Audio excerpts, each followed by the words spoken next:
Yeah. And really, when you see all those little increments pay off in the end, that long-term gratification, that's what I go for. It's all the long-term goals. That's why I want Hmm. to do Puberry, because I know that in the long term, we're going to positively impact youth health. I know that in the short term, you might not see that right away, but in the long term, it's going to be there. And that's my main goal. And that's what I'm focused on.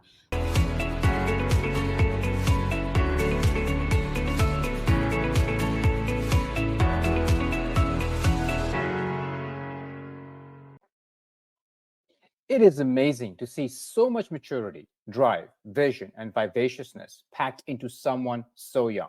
Friends, I am so proud to be doing this podcast with Dimitra Malios, founder and CEO of Puberry. Dimitra will blow you away with what she is doing at Puberry and with everything she has done with her life. I am a huge fan of Dimitra, and I am sure you will be too. Dimitra, welcome to the show. Dimitra, what is Puberry? So Puberry is a gamified app that is revolutionizing the way that youth learn about their health.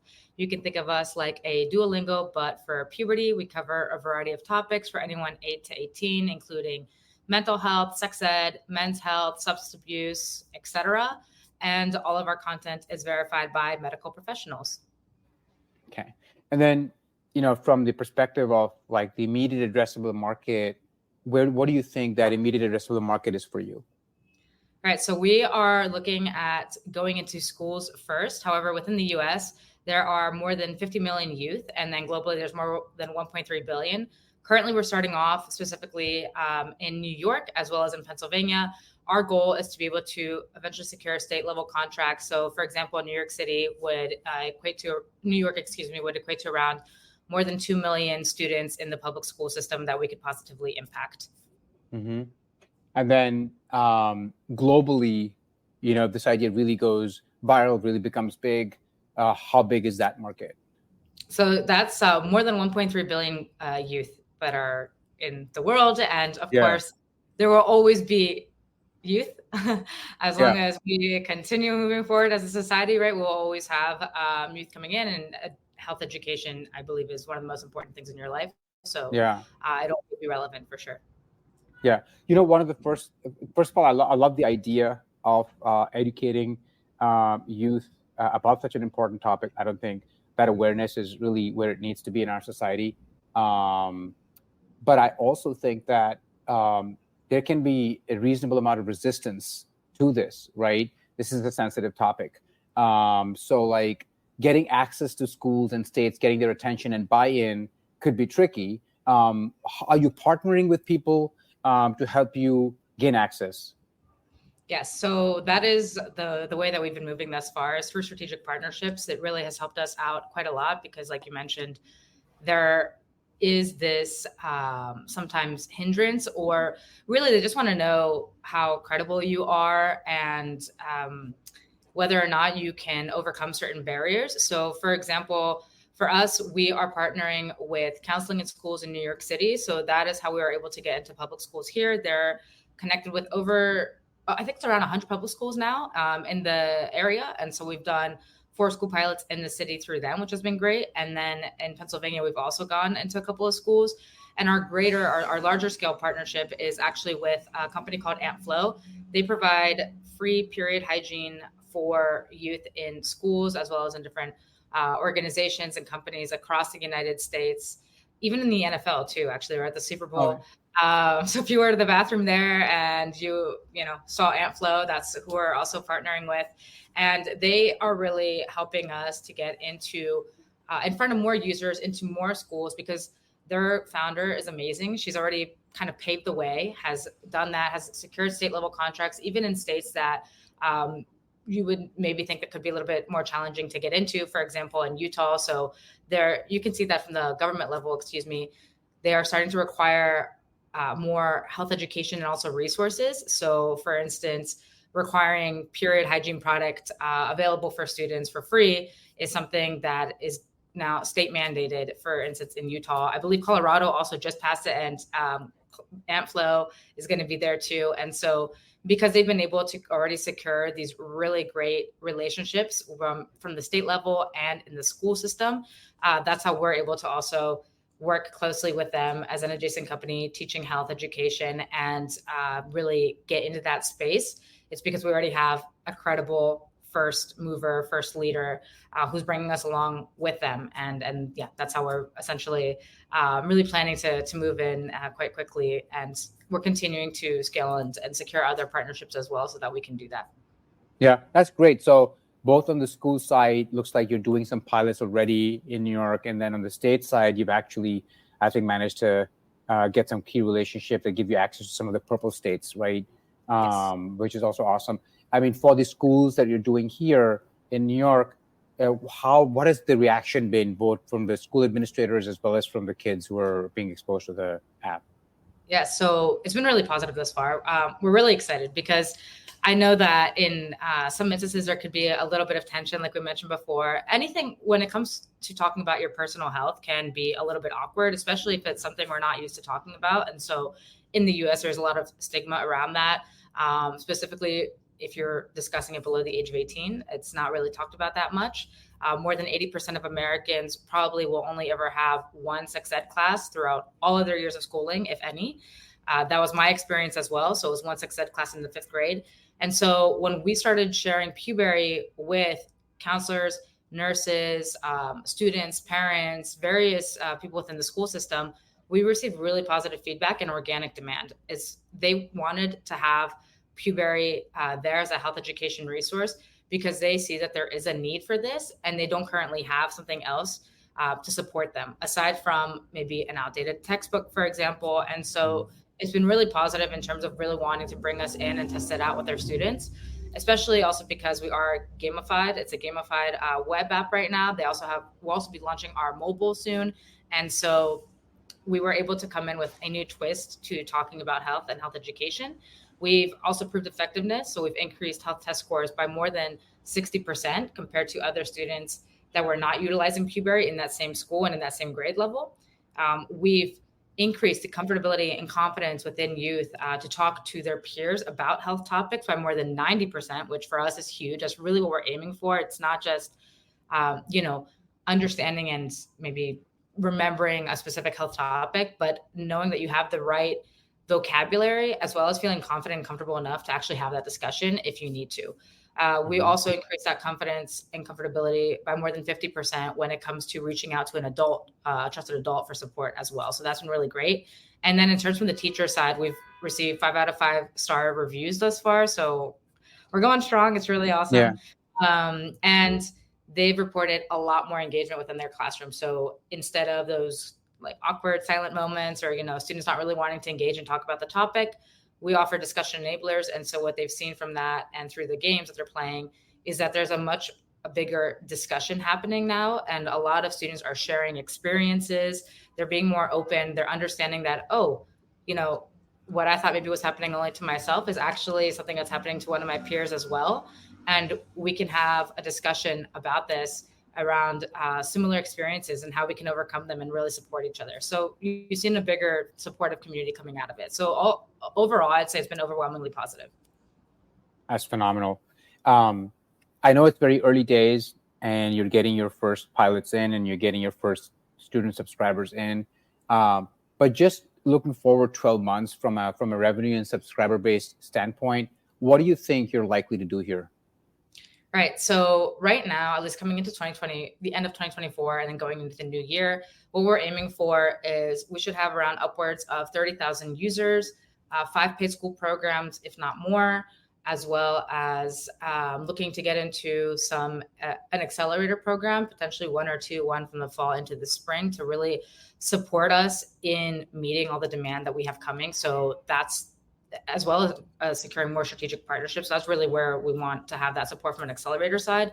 And then in terms of revenue, so what we offer is a tiered pricing program. So it's a B2B SaaS, and we're providing tiered pricing packages to schools as well as potential organizations, like community organizations, for instance, that might want to utilize Puberry and bring us into their ecosystem versus going the school route in some scenarios and in some locations.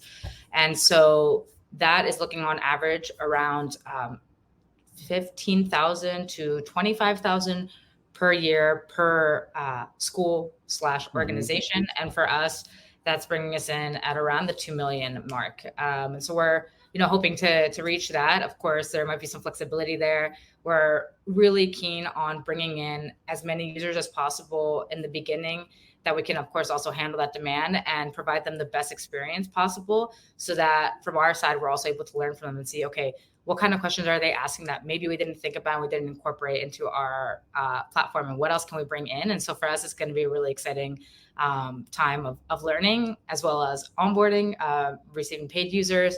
But really, it's focusing on bringing in around those 30,000 users and launching both our web and mobile app. Mm-hmm. Okay. Mm-hmm. And, when looking forward further out, just when you look at that fully addressable market, maybe in the US, where do you think you could be from a revenue standpoint 5 years out? So we definitely want to be doing an amazing job 5 years out. I would really, really hope, and so we're aiming for, right, is to have Puberry across the United States and in several states at that point. So currently there's only 18 states that require medically verified health education, and also similar in that ballpark of a number that actually require health education to be taught. For us, our goal is to be able, one, to go to, of course, those 18 states that require medically verified education and provide them with Puberry as their resource. Secondly, it would be to, of course, be able to expand that number, as well as go into other states that maybe don't actually have that check mark, but that want to teach health, and that we can persuade and say, hey, teaching health has really positive overall health outcomes in a long-term time frame. So, there's longer term health consequences that can result from this. And so our goal is to be in several states across the country within a 5-year time frame, which would be, for us, our also having around 3% market share. We should be earning upwards of around 126 million in ARR. And so that's really our key goal for the next 5 years. We also do want to go globally, but we are going to be focusing in the United States first.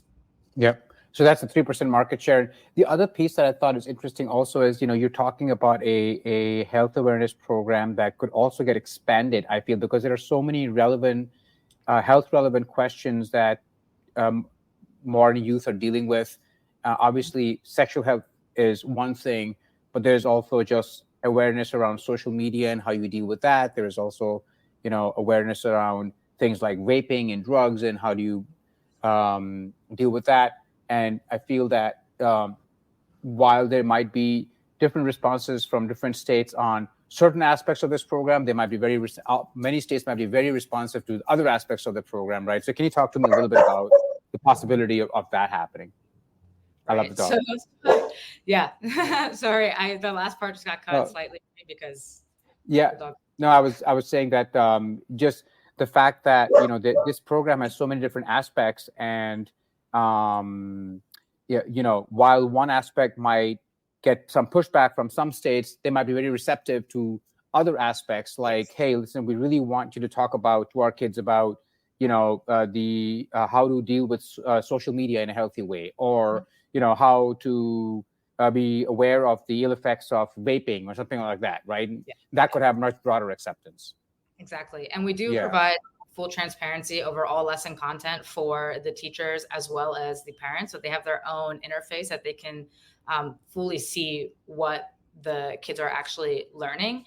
They're also able, because to that point, we do know that there are some areas that are a bit more sensitive. Of course, the goal is that, everyone's learning about health education and having that holistic approach. However, we do understand that there's some scenarios in some areas where, maybe that's not so feasible at the current moment and in the current environment. And so what we're offering is the ability to actually toggle on or off certain topics. So let's just say you're in a place where maybe sexual health isn't something that we want to talk about at this current time frame.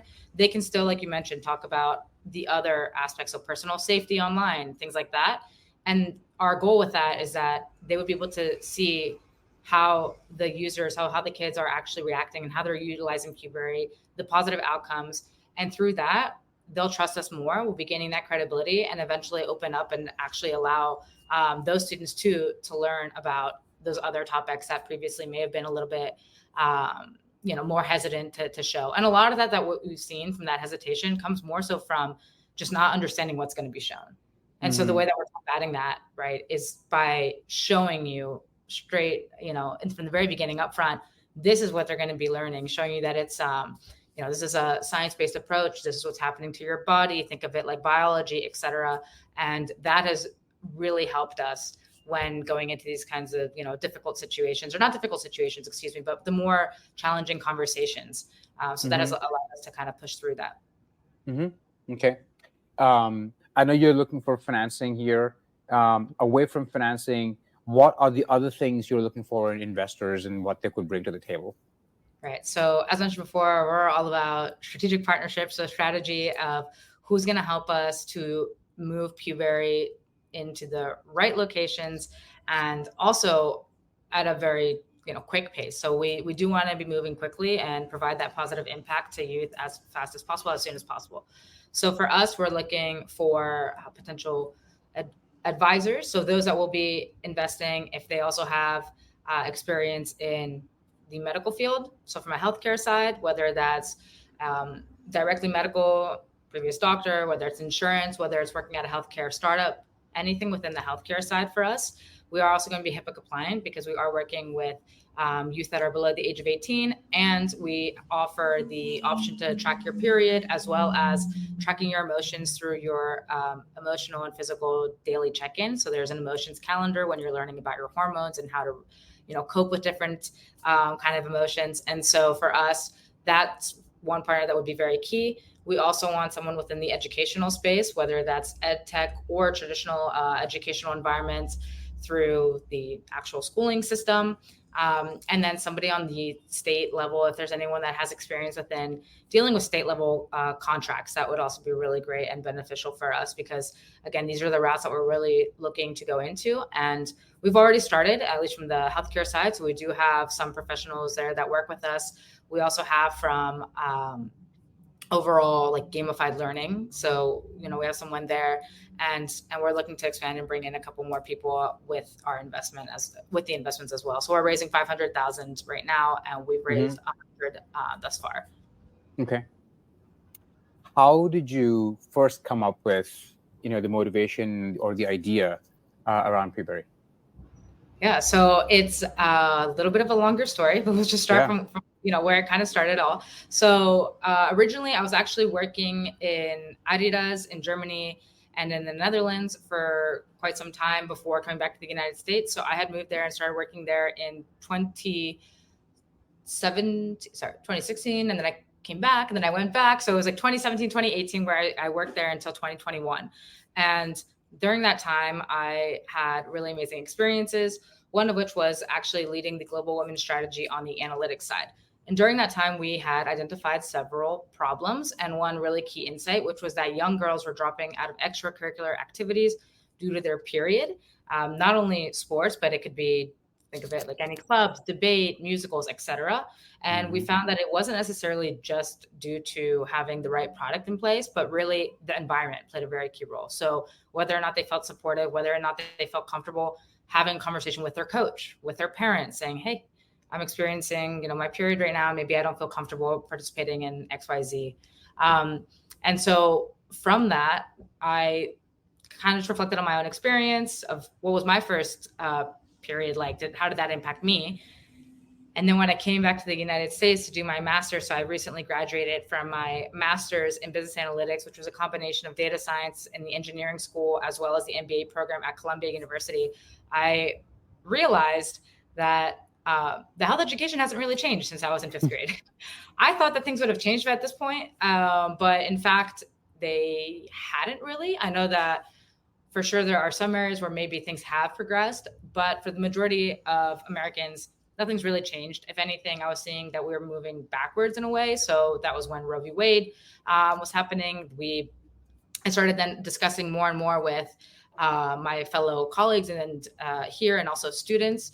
And there was one classroom project actually where Puberry, or the idea of it, was relevant at the time. And so I wasn't focused on Puberry yet, but I started thinking about my own personal experience of when I first got my period. And I started talking to other students and realized I wasn't alone. I thought that I had a bad experience. So mine was New Year's Eve. I had just turned 11 years old. So I was 11 years old and like 1 month old at that point, or not 1 month, sorry, 11 years old and a month or 2 months extra. Um, and I come from a very traditional Greek family. I am the only girl in the first cousins group, and I have a brother. And so I've always played sports all my life and all that. And so for me, whenever I first got my period, I remember crying, hiding in the bathroom, and being angry. Actually, I was unprepared. I was embarrassed, but I was really angry because I didn't want this to be happening yet. And when I was reflecting back on this experience, I realized that that's a little bit interesting if you think about it. That an 11-year-old already has such a negative connotation around something that's a very natural part of your body and a natural process that will occur, but for some reason gave me so much like fear, anxiety, and anger. Why? And then I realized, okay, well, one, my education was not great. So it was a one fifth grade class where we didn't even use the proper terminology. I remember a woman's vagina being referred to as a bucket. So, that was not great. I didn't understand anything at the time because I was also young. So I wasn't sure what they were talking about. My mom, she's amazing. I love her. But bringing from her own experience, she told me that to keep it hush hush. Whenever you're on your period, you never talk about it. You don't tell your brother. You don't tell your dad. You don't tell anyone at school. This is something that you hide, and it's inappropriate to talk about. It's not ladylike. So I carried that with me. Then when I was playing soccer, and I was playing soccer at a very high level, as I ended up playing professionally too. But when I was playing in high school and in middle school, I was taken off the field several times for having bloody white shorts. And this just happened time and time again. Luckily, I'm someone that is quite confident, I would say, and could bounce back. I didn't really care that much, but I realized that that wasn't the same for my peers. And so after reflecting on this, doing a lot of research for about, I would say at least 7 months, asking students, asking parents and kids at Halloween, doing all this different research around it, I realized that, okay, there was actually a really huge gap here, not only actually within women's health, but men's health as well too. So I found that, all right, K through 12 hasn't really updated their health education. And health education is important. Your health is the most important aspect of your life. And so if we're learning about math and science, and you have other gamified apps coming in teaching you different ways of learning, why are we not doing this yet for our own well-being? And yeah, that's kind of where it all kind of came about.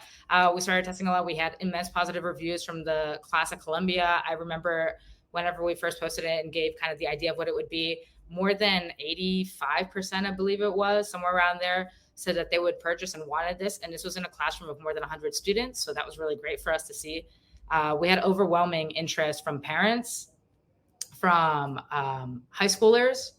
So it was all really pushing us in towards that right direction. And the more and more we talked about it, the more nurses I talked to at schools, the more teachers, et cetera, I was realizing that, wow, okay, there's actually really something here that for some reason we just haven't really thought about improving yet. And so that's why we decided, let's go with Puberry. Yeah. You mentioned, one of the things you mentioned here, and as you were answering that question, is the fact that you got into soccer and you played it at a really high level. I think you played both college and then you played professionally as well. Tell us a little bit about what that experience was like, and kind of like what you took from there in terms of life's lessons that you feel like you bring to Puberry. So I am extremely passionate about soccer, and I'm very adamant in that I believe every single person should play a sport at some point in their life.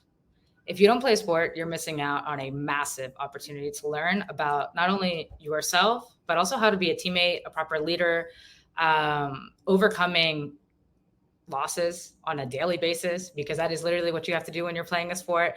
And so I think it just has so much to offer. And that's also why Adidas was my first like dream company to go to. And I got in and I had an amazing time. I learned a lot. But yeah, so I started soccer. At 4 years old, I have played at very high levels. I played on the Olympic development team here in the US and Pennsylvania. I played as a club D1 for the University of Pittsburgh. We had won regionals several years in a row. We were the finalists at the nationals competition. I also then played in Germany for some time while I was working there, so that I just was maintaining that throughout. I also had several injuries throughout. And so what I really learned from this experience and carried through, and again, even when I look at building my Puberry team, which you can follow us on Instagram, actually, we're every day we're posting for 75 days because we're rebuilding our app. So you have 75 days to see how we're doing that. Our software engineers are talking about it too. And you'll see that a lot of those that come in have all played sports at a very high level or done something like that at a high level. And that's because the kind of discipline that you learn. So one, to be an entrepreneur, to do anything really well in life, I believe that you need to be very comfortable in the unknown. You need to be comfortable with failing, because in order to succeed and to really grow, you have to make a lot of mistakes. You have to be willing to make those mistakes so that you can get better, so that you can see, okay, what should I do differently this time? And so years and years of playing a sport does not mean that you're going to become a professional player. In fact, you might become injured and you will never make it in the end. Unfortunately, that happens. But that doesn't mean that you don't have the right learning, to go within the discipline. And so for me, it's that discipline that you learn. It's the leadership skills. It's the communication skills. It's how to be a teammate. So when you're working all together on the field, when you have a goal scored on you, the entire team is at fault. That's not the goalie. It's not one person. It's everyone, because you're working as a unit. And so I brought that with me through everything that I do. I also was the number 10, which is the attacking center mid. And if you know about soccer, that is the most critical position on the field. So that is like the brain of the field. I love that position because of all of the analytical and critical skills that you actually need to play that role. Because in that role, you are in the center and you are the one communicating. You are dictating where everyone is going. I was also captain. You are giving all the through balls. You're really the one that's maintaining the cohesiveness of the team. And many times they're looking to you to see what's going to happen next. And so that was another way in which, I was able to really continue to build on my own skills, which I didn't realize at the time. And I think I mentioned to you before too, right? I didn't realize all these skills that I was building. I know there were several times where I was upset and I didn't want to go to soccer practice because I wanted to play outside with my friends. But my parents took me, and they took me, and I'm really happy that they did, because that, again, teaches discipline. It shows you, even when you don't want to do something or you don't want to put in the work, you should still do it. You need to know how to do it, even when you're not in the mood, because being not in the mood is going to happen a lot of times in your life. And that's not a reason to not do something. And really, when you see all those little increments pay off in the end, that long-term gratification, that's what I go for. It's all the long-term goals. That's why I want to do Puberry, because I know that in the long term, we're going to positively impact youth health. I know that in the short term, you might not see that right away, but in the long term, it's going to be there. And that's my main goal. And that's what I'm focused on. I think that, sports basically enables you to kind of build a mindset. And so having that growth mindset is really key. Yeah. I couldn't agree with you more. I have my son playing tennis, and I almost pay more attention to his tennis than to his academics. And I feel it's literally because of these life lessons that you learn. It's also a great relief when you said that sometimes your parents would kind of push you into doing the practices, even though you didn't want to do them, and that you're thankful that they actually did that, because I sometimes find myself doing the same thing with my kid, but I feel a little guilty about doing it. I really appreciate your sharing that with me. One of the things you kind of connected and help us make that connection a little bit clearer is you connected soccer to eventually going to Adidas. How did what happened there that went from that you went from soccer to Adidas? Yeah. So, Adidas has the number one OG soccer shoe, first off. So everyone knows the Copa Mundial shoe, and the soccer, which I've always worn, but now are popular for other reasons. Anyway, actually, my dad was my soccer coach growing up, classic, right? And he is very good at all sports. So was my mom, but my dad did soccer, and soccer was my thing, and he was my coach, and those were his shoes. And so I, from a very young age, had always associated really positive thoughts with Adidas specifically. And then whenever I started actually talking to just different companies, etc., of course, I looked at Nike. What I loved about Adidas is that they stand out. Firstly, I don't think anyone knows all the social impact that they do, but they do a lot. And so they really stood out in that side for me. When I was there, I assisted in this program called Equal Playing Field, which was enabling women from all over the world to play soccer, even in countries where it's still illegal. And their mission is that through sports, you have the power to change lives. And I truly believe that. So I really felt a really strong connection to them specifically. I love the kind of community and that they had around sports and how sports impact you on your career or in your career, excuse me, because when you're there working, no one's going to say a single thing. If you decide to get up and go play tennis, for example, and take a break, if you want to go play soccer and take a break, if you want to go to the gym and take a break, if you need to do anything that's, really taking a break is improving your health because you're typically walking, you're doing something like this and you're being competitive, etc.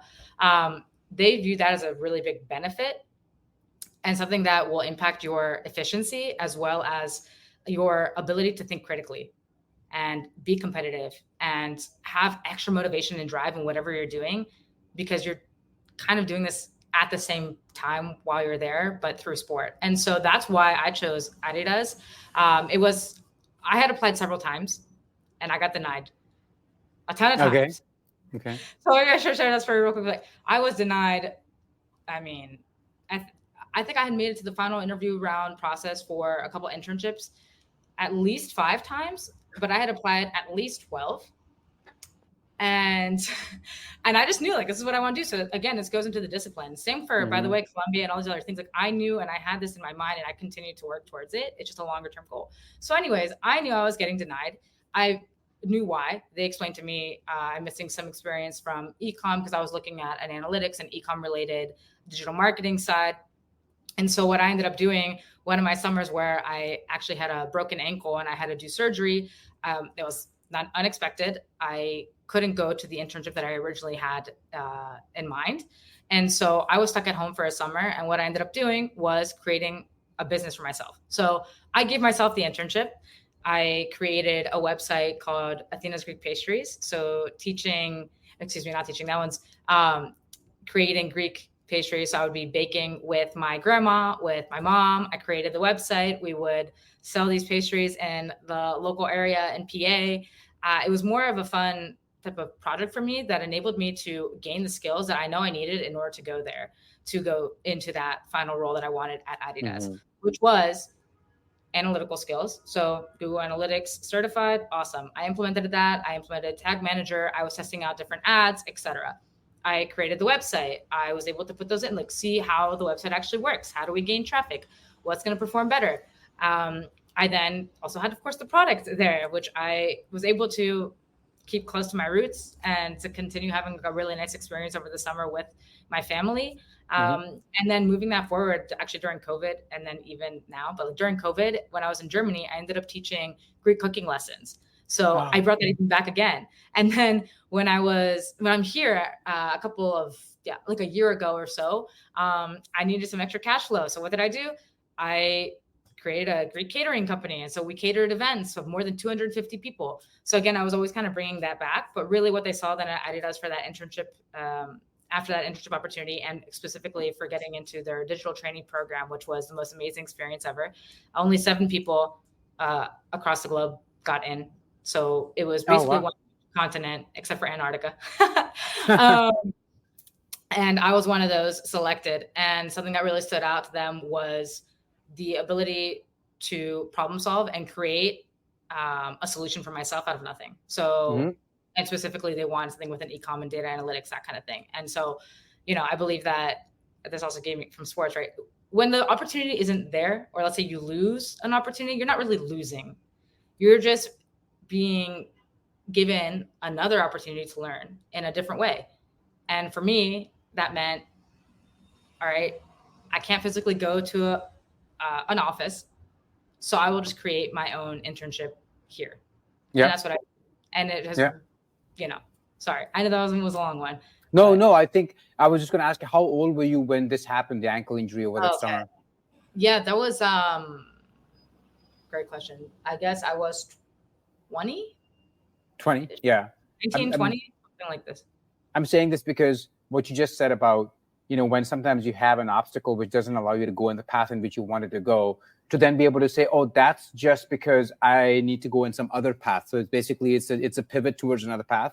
That way of looking at something is really constructive, but normally people get to 35, 40 before they, begin to look at this in that way and say, that's actually just another opportunity knocking at the door. The initial response from many people is more like a frustration and then, or an excuse not to do anything, like one of those two kind of solutions. So I thought it was interesting that at a very early age, you had this sort of very constructive way of looking at this. And I do think that it's a very useful quality to have as a founder of a business. In fact, I think it was better. It was a better solution. It was a better outcome. And right. There you go. So my mom would always say, I know people don't like that saying, but I don't care. I like it. Everything happens for a reason is great to have in mind, because it kind of alleviates some of the pressure that you might have on yourself to say, maybe this opportunity wasn't actually meant for me in that way. Right. Maybe I'm not ready to receive like that. I need to, and it's true. I needed to build on my own skills, and actually a better opportunity came along. Right. Because I was able to build on those skills. Yeah. Whereas if I had taken that other role, I would have been stuck doing one thing, and that would not have given me this wide range of skills that I actually ended up using for years later, including all the great cooking and everything. Right. So I think that's absolutely spot on. Just coming back to the day-to-day at Puberry, what are some of the key milestones you think you need to hit this year in your business?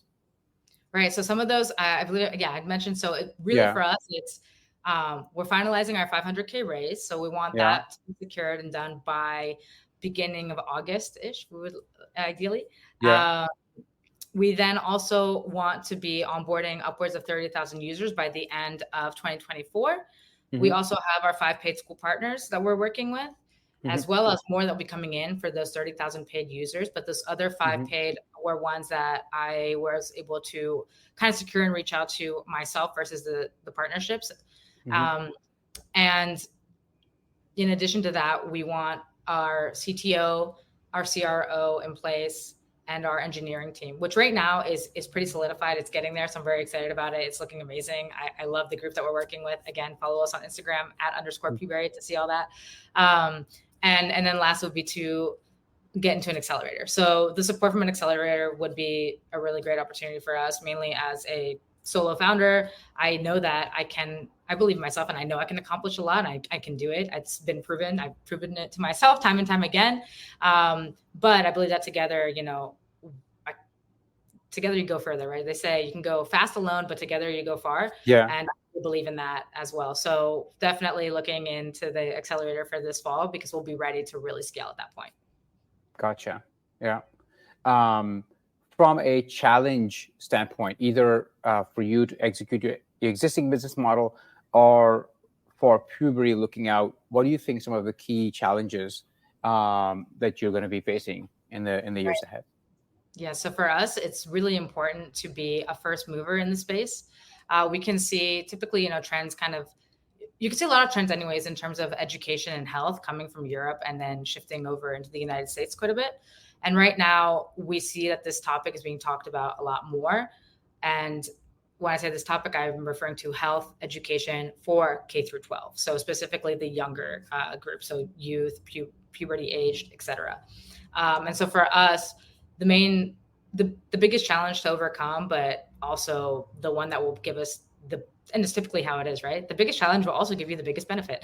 So in this scenario, it would be getting into the state level contracts and ensuring that we can push through any sort of resistance. And I shouldn't necessarily say push, but just learn how to communicate in a way for us that is appealing to everyone, and everyone can really understand the benefits of health education and what happens with the lack of. So we have really long-term health consequences here in the US, including very bad, worsening youth mental health rates. More than 1 in 5 youth have seriously contemplated suicide here in the US. We have the highest STD, STI, and teen pregnancy rates of any developed country. And more than 80% of youth are relying on TikTok right now for their health education. Plus, as I mentioned before, only 18 states are requiring medically verified health education. So really, you can see how these negative, the lack of health education is causing negative long-term health consequences, not to mention all the costs associated with that, by the way. Youth, in terms of STDs, STIs, contribute $4.2 billion annually, which is the most of any group, right? And then teen pregnancies also, it's like 11 billion for US taxpayers, et cetera. So it's really expensive to not take care of your body and take care of your own well-being from the get-go. And so for us, it's ensuring that we really just become really great at sharing the positive outcomes of health education and getting in at those state level contracts so that we can positively impact youth at a scale, as well as secure and maintain our first mover advantage, because really it's going to be whoever gets in on those ones first. Gotcha. What's a quote you live by? So favorite quote is that, it's a little cheesy, I think everyone knows this one, but I really believe in it. It's that knowledge is power. Something else that also my parents always said to me, and I truly believe it. In this scenario, Puberry is providing health education to youth and empowering them to live healthier, happier lives. So it's very much aligned. I believe, like I mentioned previously, that health education and your health is the most important aspect of your life. Without it, nothing else really matters. And so we need to take it very seriously. We're learning about math. We're learning about English in schools. Health should be right up there because, again, that is the one aspect that you carry with you throughout your entire life. And we're providing knowledge around health, which is empowering youth to live healthier and happier lives. And eventually, after hopefully generations of utilizing Puberry, we can see a really positive outcome. Yeah, I think that's a great quote, and I think very applicable for what you're doing right now. And then finally, like the most important question I got to ask you for this entire podcast: what's your favorite Greek restaurant here in New York City? Yeah, fun. Controversial if any Greek person is listening, maybe, I don't know. But Greeks should know this is a top one. I love Souvlaki GR. It's an OG. It's the best. I'm sorry, it is. In terms of just like a classic kind of homey food, it's Souvlaki GR. They have an amazing beefsteak with cheese in it. Yeah. Awesome. I'm looking it up right now. Really great paidakya, which is the lamb chops, as well as this like feta pie thing, which is really good. And their vibe is awesome. I know that some people say, oh my gosh, it looks like an island. And maybe because of that, it's cheesy or corny, or they might not. Sometimes it actually is like a deterrent. Some people think that, because it looks super Greek, maybe it's not authentic. No, it is. Like they're all Greek. What was the name again? Souvlaki GR? Souvlaki GR, like SOUVLAKI space GR, like Greece. Yeah, you have the whole. Oh, there we go. Yeah, I see it now. Souvlaki GR Midtown. There's a couple of them: Lower East, Midtown, Midtown East. Yeah, very you get the whole experience with them. They have the music, the vibe, and the food. Wow, that's really awesome. I'm going to check it out because I love Greek food. I love baklava. So I'm definitely gonna check it out. Dimitra, so much fun talking with you about Puberry and learning more about yourself. I think it's a great company. It's a great thing that you're doing. I wish you all the best, and I know that you're gonna drive through a brick wall to get there. So great things ahead of you. Congratulations. Thank you. I really appreciate it. Thanks. Bye.